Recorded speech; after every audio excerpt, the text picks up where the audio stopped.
Hey guys, जैसा कि हमने पिछले एपिसोड में देखा था कि जियांग और जियांग की जूनियर वो दोनों मिलकर के अपने फाइनल अटैक को रेडी करते हैं, जो कि काफ़ी खतरनाक अटैक होता है।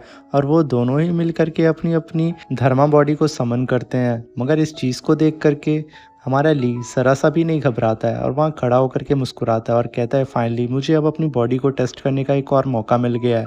तभी हम देख पाते हैं जियांग और उसकी जूनियर का ये अटैक लगभग रेडी हो चुका होता है। और ये दोनों अपने दोनों अटैक को रेडी करने के बाद अपने अपने स्पीयर को एक साथ मर्ज कर देते हैं और कहते हैं कि ली, इस बार तुम नहीं बचोगे और अपने मरने की तैयारी कर लो। ये कह कर के वो दोनों लोग अपने अटैक को मर्ज करके ली की ओर थ्रो कर देते हैं। और हम देख पाते हैं कि इस चीज़ को देख करके ली तुरंत अपने अटैक को समन करता है, जिसका नाम होता है डीमन पाम अटैक। और डीमन पाम अटैक के को देख करके ये लोग काफ़ी शॉक्ड होते हैं, मगर ली हमारा कहाँ ही रुकने वाला था। ये अपने पाम अटैक को जैसे रेडी करता है और बोलता है कि इस अटैक में अर्थ और हेवन की पावर है, बच सकते हो तो बच जाओ। तो जैसे ही इन दोनों का अटैक आपस में टकराता है, वैसे ही हम देख पाते हैं जियांग का वो स्पीयर चकनाचूर हो चुका होता है और चारों ओर गजब की एनर्जी फैल जाती है। ये देख करके जियांग और उसके साथ आई हुई वो जूनियर, वो दोनों लोग घबरा जाते हैं और कांपते हुए कहते हैं कि आखिर ये कैसे हो सकता है कि ये हमारे अटैक को यूं अपने एक अटैक में डिस्ट्रॉय कर दिया। ये कह करके वो दोनों एकदम घबरा रहे होते हैं। तभी जियांग की जूनियर बोलती है कि सीनियर, अब हमें यहाँ से जल्दी निकलना होगा, क्योंकि हमारी पूरी की पूरी पावर को सप्रेस कर दिया गया है। क्योंकि जब भी हम सेक्टर से निकल रहे थे तो हमारे मास्टर ने हमारी पावर को सप्रेस कर दिया और इस पावर से हम इस बंदे से नहीं लड़ सकते, क्योंकि इसकी बॉडी वाकई में बहुत ही ज़्यादा टेरिफाइंग और बहुत ही ज़्यादा पावरफुल है। और हम अभी प्रेजेंट टाइम में जो हमारी पावर है, इस पावर से तो हम इससे कतई नहीं जीत सकते हैं। तो बेहतर हमारे लिए यही होगा कि हम यहाँ से चुपचाप निकल जाएं। मगर इस बात को सुन करके जियांग और भी ज़्यादा गुस्सा आ जाता है और कहता है कि ली, इस बार तुम बच के रहना। अगली बार तुम मुझे मेरे सामने आए तो मैं तुम्हें जान से मार दूंगा। भले ही मेरी कल्टीवेशन को यहाँ पे सप्रेस कर दिया गया है, मगर तुम एक बात को ध्यान रखना कि जियांग फैमिली तुम्हें कभी ज़िंदगी में माफ़ नहीं करेगी और हम लोग अपना बदला तुमसे लेकर के रहेंगे। बस उस दिन का इंतज़ार करो। ये कह करके वो लोग वहाँ से तुरंत उड़न छू हो जाते हैं और वहाँ से चले जाते हैं। इस चीज़ को देख करके ली कहता है कि काफ़ी ज़्यादा बड़बोले लोग थे, इनके पास और कुछ नहीं था। बार बार ये लोग सिर्फ अपनी फैमिली का ही धौंस जमाते रहते हैं क्या। ये कह करके ली वहाँ पे खड़ा होकर के सिर्फ उन लोग को देखता है और वो लोग चुपचाप वहाँ से निकल जाते हैं। और यहाँ पे ये सीन शिफ्ट होता है। तभी ली की नज़र पड़ती है जून पे और वो बहुत ही प्यार से जा करके जून के पास बैठ जाता है और बोलता है कि तुम टेंशन मत लो, तुम्हें यहाँ से कोई भी मुझसे दूर नहीं ले जा सकता है। इस बात से लेकर के तुम ज़्यादा मत सोचो, बस तुम अपनी इंजरी को हील कर लो। ये कह करके ली जून को अपनी गोदी में उठा करके अपने रूम की ओर लेकर के जाता है, क्योंकि इस समय जून काफ़ी इंजर्ड हो चुकी होती है। और जून को वो जब ले जाता है तो ली बोलता है कि मेरी पिछली ज़िंदगी में मुझे इतनी प्यार करने वाला कोई भी नहीं मिला था। अब मुझे जब मिला है तो मैं तुम्हें कभी भी खोने नहीं दूंगा। भले ही ये बॉडी किसी और की थी, मगर कोई बात नहीं, मैं इस चीज़ का ज़रूर ध्यान रखूंगा कि तुम्हें कोई भी आँच ना आए। और यहीं पे ये सीन शिफ्ट होता है और हमें दिखाया जाता है। फिर हम देख पाते हैं जियांग इस हार से खुश नहीं होता और काफ़ी ज़्यादा भड़क रहा होता है अपनी जूनियर के ऊपर। मगर जूनियर कहती है कि सीनियर प्लीज़ शांत हो जाएं और आप पहले ये सोचें कि हम अपने मास्टर को वहाँ पे सेक्ट में जा कर के उनको क्या बताएंगे और इन सारी सिचुएशन को कैसे एक्सप्लेन करेंगे। तभी जियांग बोलता है कि पहले तो मैं उसको चांद से मारूंगा। और तभी जियांग अपने पास से एक टोकन निकाल करके बोलता है कि जाकर के इस टोकन को मेरी फैमिली में दिखा दो और वहाँ पर जाकर के बोलना कि जितने भी जियानू रैलम के कल्टीवेटर हैं वो सब रेडी हो जाएं, क्योंकि मुझे ली की जान चाहिए और मुझे उसे जान से मारना है। और उन सबको कह देना कि मैंने खुद पर्सनली परमिशन दिया इस बात का कि सब के सब इकट्ठा होकर के उस ली की गर्दन को धड़ से अलग कर दें। और ये कह कर के वो अपनी जूनियर को ये टोकन दे देता है और कहता है जो मैंने कहा है वही जा कर के तुम वहाँ पे बोलना। और मैं उसकी लाश को अपने सामने देखना चाहता हूँ, अपने पैरों के नीचे। ये कह कर के वो एकदम और भी ज़्यादा गुस्सा आ जाता है और अपनी जूनियर की ओर गुस्सा के देखता है। और यहीं पे हमारा ये सीन शिफ्ट होता है और हमें दिखाया जाता है क्लाउड सेक्ट का सीन, जहाँ पर ली जून को अपने रूम पर लेकर के आ चुका होता है और उसे बहुत ही प्यार से अपने बेड पे लेटा करके बोलता है, जब मैं बीमार था तो तुमने मेरी काफ़ी ज़्यादा देखभाल की है और तुमने कई बार मेरे लिए स्टैंड लिया है, क्योंकि मैं उस टाइम बहुत ही ज़्यादा कमज़ोर था। मगर मैं इसका वादा करता हूँ कि अब तुम्हें कोई भी परेशान नहीं करेगा। और ये कह करके ली जून को प्यार से देखता है और उसको छू करके बोलता है कि जून, तुम्हें अब कुछ भी नहीं होगा। और ये कह कर के वो पलट के बोलता है कि मुझे अब अपनी पावर को सप्रेस करना होगा कि और कोई ये ना जाने कि मेरी पावर कितनी ज़्यादा है। अगर कोई जान गया तो खतरा बढ़ जाएगा। ये कह कर के वो विंडो के बाहर देखने लगता है और मन ही मन में कहता है कि मुझे अब और भी ज़्यादा पावरफुल बनना होगा जून के लिए और अपने बदले के लिए। और यहीं पे हमारा सीन शिफ्ट होता है। तभी क्लाउड सेक्ट के मास्टर उठते हैं और कहते हैं आखिर उन दोनों डिसाइबल के पास इतनी सारी पावर कैसे थी और वो किस सेक्ट से थे। ये सोच करके वो काफ़ी ज़्यादा कंफ्यूज हो रहे होते हैं। तभी वो पीछे देखते हैं कि सोल वैली और फ्लेम सेक्ट के दोनों मास्टर उठ के वहाँ से चुपचाप दबे पाँव भाग रहे होते हैं, क्योंकि वो बिलीव नहीं कर पाते हैं कि उनसे भी ज़्यादा कोई पावरफुल यहाँ पे डिसाइबल होगा। और इस फाइट में उनकी जान बच गई तो भाई साहब, जान बची तो लाखों पाए। लौट के बुद्धू घर को आए। तुरंत वहाँ से वो लोग दुम दबा के भागने लगते हैं। क्लाउड सेक्ट मास्टर तो उनको रोकने की कोशिश करते हैं, बट वो कहते हैं माफ़ करना, अब हम दुआन यहाँ पे नहीं आएंगे।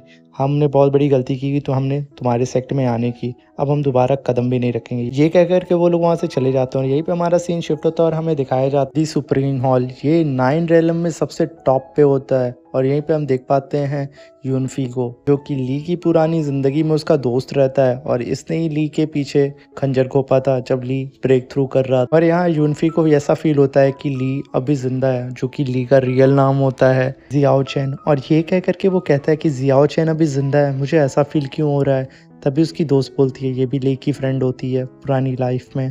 तो वो कहती है तुम पागल हो गए हो, तो उससे मरे हुए तो काफ़ी टाइम हो चुका है। तभी उन दोनों का मास्टर बोलता है कि तुम बेवजह टेंशन ले रहे हो, वैसे भी तुम इतने ज़्यादा पावरफुल हो चुके हो कि अगर अब तुमसे कोई भी टकराएगा वो चुटकियों में मारा जाएगा। ये कह करके वो दोनों एक दूसरे को देखते हैं। जुनफी बोलता है, मास्टर आपकी वजह से मैं इतना ज़्यादा पावरफुल हुआ हूँ और आपकी वजह से मैं इस ट्रायल ऑफ थंडर को फेस कर पाऊँगा और इस काबिल हो पाया हूँ कि मैं कुछ ही दिनों में इमॉर्टेलिटी को हासिल कर लूँगा और मैं एक इमॉर्टल बन जाऊँगा। ये कह करके वो दोनों लोग एक दूसरे को देख करके हंस रहे होते हैं और यूनफी कहता है कि मुझे अभी और भी ज़्यादा मेहनत करनी है, क्योंकि मुझे इमॉर्टेलिटी को हासिल करना है, मतलब मुझे अमर बनना है। और मैं जल्द से जल्द चाहता हूँ कि मैं उस थंडर ट्रायल को फेस करूँ और मेरी बॉडी और मैं एक इमॉर्टल बन जाऊँ। ये कह कर के वो अपने दोस्तों को और अपने मास्टर को देखता है और एक इक्वल सी स्माइल देता है और उसकी स्माइल से पूरा का पूरा वो सेक्ट गूंजने लगता है। और यहीं पे हमारा सीन शिफ्ट होता है और हमें दिखाया जाता है क्लाउड सेक्ट का सीन, जहाँ पर ली बैठ करके कल्टीवेशन कर रहा होता है और अपनी थर्मा बॉडी को बाहर निकाल करके अपने लिए एक परफेक्ट स्क्रोल को सेलेक्ट कर रहा होता है कि उसे जो ये नई पावर मिली हुई है उसे और भी ज़्यादा पावरफुल बना सके। और ली की पुरानी लाइफ में उसके पास एक पावर होती है कि वो किसी भी स्क्रोल को एक बार देखता है तो उसे याद हो जाता है। तो ये सारे स्क्रोल इसकी पुरानी लाइफ से इसे मिले रहते हैं, क्योंकि इसके पास पुरानी लाइफ की सारी मेमोरी होती है। तभी वो उसमें से सर्च करके एक स्क्रोल को निकालता है जो कि काफ़ी ज़्यादा खतरनाक होता है और इस स्क्रोल का नाम होता है द स्काई रोर। और ये स्क्रोल के बारे में ली को बस इतनी इन्फॉर्मेशन होती है कि वेस्ट यूनिवर्स में एक मास्टर हुआ करते थे जिनके पास ऐसी टेरिफाइंग पावर थी, जिनका कहा जाता था रोरिंग सुप्रीम लॉर्ड। और उनका ये सिग्नेचर मूव था, ये एक दहाड़ से किसी भी पहाड़ को तोड़ के चकनाचूर कर सकते थे। इनके पास एक ऐसी टेरिफाइंग पावर थी। तभी ली उस स्क्रोल को अपनी धर्मा बॉडी से और अपने आप से मर्ज करता है और कहता है कि ये टेक्निक तो वाकई में काबिल तारीफ़ थी और मेरी ये जो नई पावर है, ऐसी तो पावर के लिए ये टेक्निक तो एक नंबर थी। तभी वो बाहर आकर के खूब तेज़ से रोर करता है, मतलब दहाड़ता है, जिसकी वजह से उसके सामने आया हुआ वो पहाड़ चकनाचूर हो जाता है। और ये देख करके वो इतना खुश होता है और कहता है कि इसी वजह से वो जो पुराने मास्टर थे उन्होंने कई हज़ार लोगों को सिर्फ चिल्ला कर मेंटल शॉक दिया था, सिर्फ चिल्ला करके, और उनकी बॉडी चकनाचूर हो गई थी। मुझे यकीन नहीं हो रहा है कि मेरी ये बॉडी इस स्क्रोल को बहुत ही अच्छे से कल्टीवेट कर पाई और मैं अपनी बॉडी से इसे मर्ज कर पाया। जैसे जैसे मेरी कल्टीवेशन आगे बढ़ेगी वैसे वैसे इस रोर की पावर और भी ज़्यादा बढ़ेगी। यानी कि मैं अगर एक बार भी चिल्लाऊँगा, रोर करूँगा, तो पूरा का पूरा एक ग्रह ही बर्बाद हो जाएगा। और भी ज़्यादा मेरी कल्टीवेशन बढ़ेगी तो पता नहीं क्या होगा। और यहीं पे हमारा सीन शिफ्ट होता है और हमें क्लाउड सेक्ट का सीन दिखाया जाता है। क्लाउड सेक्ट मास्टर के पास आकर के ली बैठा होता है और क्लाउड सेक्ट के मास्टर का नाम होता है दुआन। दुआन के सामने ही ली बैठा होता है। तभी दुआन बोलता है कि तुम जैसे दिखते हो तुम वैसे हो नहीं, आखिर तुम हो कौन? तुम तो ली नहीं हो, क्योंकि ली इतना ज़्यादा पावरफुल नहीं था जहाँ तक मुझे पता है, क्योंकि मैं उसका मास्टर था। आखिर तुम हो कौन? तभी ली जुआन की ओर देख करके बोलता है कि मैं फिज़िकल सुप्रीम लॉर्ड हूँ जुआन चैन, ये सुन कर के दुआन के तो होश उड़ जाते हैं और कहता है क्या आप इंजीनियर जुआन चैन हैं? और उनको देख कर के एकदम कँपकपा जाता है। कहता है आपकी तो डेथ हो चुकी थी और आपके दोस्तों ने ही आपका मर्डर कर दिया था, बट आप यहाँ कैसे आ गए? यानी कि आपका रीइन्कार्नेशन हुआ है, आप फिर से पैदा हुए हैं। तभी ली बोलता है हाँ, तुमने सही बोला, मेरा फिर से रिइन्कार्नेशन हुआ है और मैं इस समय ली की बॉडी में हूँ। और तुम्हें एक बात मैं बता दूँ कि मेरे रहते हुए जून को कुछ भी नहीं हो सकता। तो तुम्हारे दिमाग में अगर कोई खिचड़ी पक रही होगी तो वो भी तुम अपने दिमाग से निकाल दो। और ये बोल कर के दुआन की ओर देखता है। तभी दुआन नील डाउन होकर के बोलता है सीनियर, मुझे माफ़ कर दे, मेरे दिल में ऐसा कुछ भी नहीं है और मैं जून के साथ ऐसा कुछ भी नहीं करना चाहता हूँ, क्योंकि वो मेरी एक डिसाइबल है और मेरी पर्सनल डिसाइबल होने के बावजूद मैं उसके साथ ऐसा कैसे कुछ कर सकता हूँ। तभी वो घबरा के पीछे जा कर के बोलता है कि ऐसी टेक्निक जैसे कि रिइन्कार्नेशन तो सिर्फ बुद्धास टेम्पल्स में होता था। क्या आपने वो टेक्निक को सीखा है? क्योंकि मैंने बहुत पहले सुना था कि बुद्धास सेक्ट में ऐसी टेक्निक थी कि वो लोग रिइन्कार्नेशन कर सकते थे और वो लोग फिर से पैदा हो सकते थे और उनकी पूरी मेमोरी उनके साथ होती थी।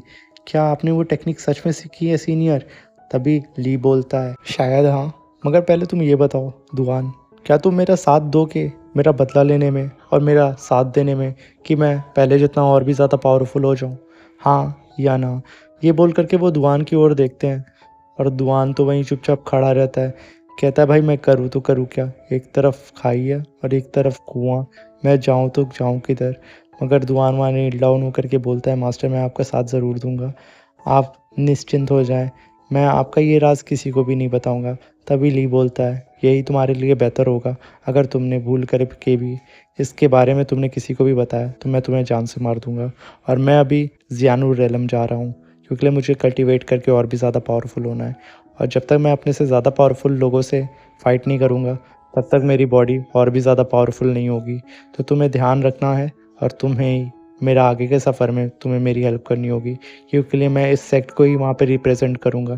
तो जो भी प्रोसेस है उसको तुम स्टार्ट कर दो और मेरे जाने का सारा प्रबंध कर दो। ये कह कर के वो खड़ा हो जाता है और दुआन को देखता है। दुआन बच्चे की तरह चुपचाप अपना हाथ पीछे करके कहता है जी मास्टर, आपने जो कहा मैं वैसे ही करूँगा, मैं अभी वो सारे प्रोसेस को स्टार्ट कर देता हूँ। तभी ली बोलता है तुम काफ़ी समझदार हो दुआन, तो यहाँ से जल्दी जाओ और अपना काम स्टार्ट करो।